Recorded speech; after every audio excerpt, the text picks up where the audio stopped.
Anong klaseng binatsa ng gusto mo?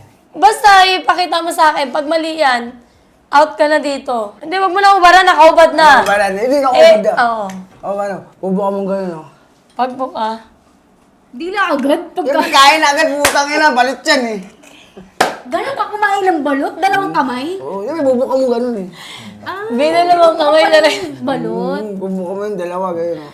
Okay, si... Hahanapin mo yung Ano bang paborito mo sa balot? Mabuhok ba o hindi? sakto lang, depende. O, basta masarap. Okay, so next. Cream lang. Si Kuya. Gagamitan mo ngayon ng daliri. Habang kinakain mo ngayon, syempre, hinuhukay mo ngayon. Ganun ang ano niya. Hinuhukay mo yung balot para Nagtitinda ka ng balot, hindi mo alam magbukay? Yun, kasama na daan. Simula sa ibabaw, anong unang hinihigop? Sabaw. Pangalawa, yung Nagagalit ka butas. nagagalit. Huwag kang magalit. Eh kasi nakakabitin yung sagot mo eh.